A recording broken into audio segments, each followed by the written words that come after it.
Edan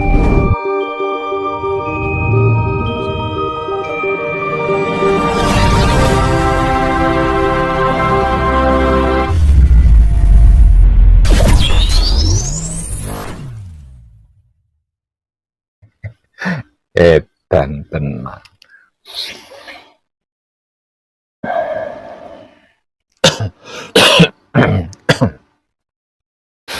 Dan saya juga tidak sedang menghakimi siapapun dan apapun.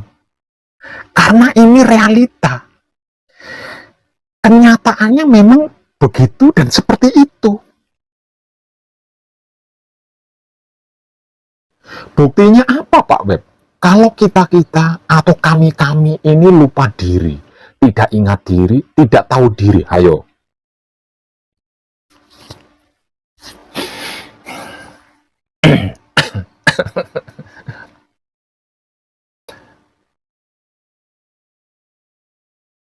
Buktinya, lah tidak bisa membawa diri, tidak bisa menempatkan diri, tidak bisa menyesuaikan diri, dan tidak bisa menjaga diri, sehingganya mengalami sakit, sial, miskin, masalah, menderita, kekurangan, kegagalan, gelisah, ragu, takut. Yang lebih parah lagi, otaknya selalu berpikir buruk, selalu berprasangka jelek, negatif thinking, atau buruk sangka, dan lain-lain. Hatinya selalu sibuk membatin kesalahan-kesalahan orang lain, kejelekan-kejelekan orang lain, keburukan-keburukan orang lain, kekurangan-kekurangan orang lain, dosa-dosa orang lain, syirik, iri, dengki, benci, buli, dendam, fitnah, adu domba, dan lain-lain sebagainya. Kelaminnya selalu bersahwat atau berkeinginan bersaing dengan siapapun dan apapun. Ingin lebih hebat, lebih kuat, lebih sakti, lebih kaya, lebih tajir, lebih, dan lebih dari segalanya. Parahnya lagi, uang 1 juta maunya dilipat gandakan menjadi 10 miliar. Ingin sukses, ingin kaya raya, tanpa harus mencucurkan keringat. Cukup dengan menjual anak atau istrinya kepada Nyi Blorong, Nyi Roro Kidul, babi ngepet, Nyi Primonyet, dan lain-lain sebagainya. Kalau ada orang lain yang lebih baik darinya, cemburu. Inginnya menjatuhkan, menghancurkan, merugikan, mengganggunya, tidak terima senang, cemburu, sirik, iri, dengki, dan lain-lain. Sehingganya munafik menjadi karakternya, pecundang menjadi talentanya. Apakah seperti itu orang-orang atau manusia hidup yang tidak lupa diri, yang ingat diri, dan tahu diri? Apakah begitu orang-orang atau manusia hidup yang mengerti, memahami, dan mengetahui secara jelas dan pasti siapa dirinya, dari mana asal-usulnya, diadakan di dunia ini untuk apa, tujuan hidupnya di dalam kehidupan ini mau apa dan hendak kemana? Apakah begitu orang-orang atau manusia hidup yang sedang mempraktekkan dirinya itu siapa? Asal-usulnya dari mana? Diadakan di dunia ini untuk apa? Tujuan hidupnya di dalam kehidupan ini mau apa dan hendak kemana? Secara sadar, menggunakan kesadaran rasa cinta kasih sayang hidupnya. Seperti itu kelakuan atau perbuatannya? Kan tidak semua orang, Pak Web. Dan saya tidak mengatakan semua orang itu begitu, kan? Supaya apa, Pak Web? Ya supaya tidak lupa diri, toh. Supaya selalu ingat diri.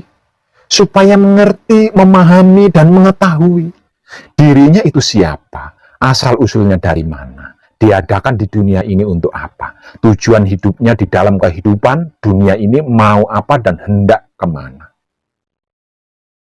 Sehingganya bisa membawa diri, bisa menempatkan diri, bisa menyesuaikan diri, dan bisa menjaga diri, sehingganya tidak mengalami sakit, sial, miskin, masalah, kekurangan, penderitaan, kegagalan, bahkan kehancuran di dalam kehidupan dunia ini. Khususnya panjenengan, yang orang Jawa, tidakkah mengerti, tidak pahamkah, tidak tahukah tuntutan penjaga bumi Jawa Dwipa ini, yaitu Eyang Sabdopalon dan Naya Genggong, kepada para tamunya yang datang berimigrasi ke Jawa Dwipa dengan masing-masing keinginannya, yang memaksa orang Jawa untuk mengikuti keyakinannya dengan berbagai cara. Mereka lakukan, sampai-sampai sesama orang Jawa yang sesungguhnya satu keluarga diadu domba. Tuntutan tersebut sudah terjadi, bukan? Satu persatu di seluruh penjuru bumi atau tanah Jawa Dwipa. Dan ini ramalan Wong Edan Bagu yang baru beredar di internet saat ini. Secara perlahan-lahan, namun pasti agama apapun itu di era kebangkitan spiritual Nusantara atau abad kejayaan para manusia hidup yang menyukai dan mau melakukan kebajikan, atau era atau zaman atau peradaban atau kedaulatan Romo ini tidak akan laku lagi, tidak akan diperlukan lagi, dan tidak akan dibutuhkan lagi atau digunakan lagi. Coba saja perhatikan di sekeliling lingkungan tempat tinggal panjenengan sendiri. Tidakkah panjenengan sadari, dimulai dari akhir tahun 2020, awal tahun 2021 yang lalu, hingga sekarang ini, jumlah orang-orang yang skeptis terhadap agama mulai meningkat. Mereka mulai meragukan orang-orang terkemuka agama mereka sendiri yang aktif menyebar ujaran kebencian di sana-sini, yang pada akhirnya mereka jadi ragu pula dengan agama yang awalnya mereka percayai paling benar. Bahkan ada yang beralih menjadi agnostis, ateis, dan banyak sekali yang berlari pindah ke spiritual tanpa embel-embel agama apapun. Nggak nyadar ya? Apa tidak tahu? Ini bukti dari ramalan Wong Edan Bagu yang selama ini vakum karena belum saatnya untuk diketahui secara umum, dan bersamaan dengan satu persatu terjadinya tuntutan dari penjaga bumi Jawa Dwipa. Saat ini, dan ini saatnya diketahui secara umum. Era kebangkitan spiritual Nusantara atau abad kejayaan para manusia hidup yang menyukai dan mau melakukan kebajikan, atau era atau zaman atau peradaban atau kedaulatan Romo, tak lain dan tak bukan adalah era atau zaman atau peradaban Ruh Suci atau Ruh Kudus atau Dat hidup, Sang Duta Besar, Sang Utusan terhandal yang selama ini dimanipulasi hanya demi untuk mempolitiki diri sendiri dan makhluk lain, karena malu jujur dan gengsi untuk apa adanya.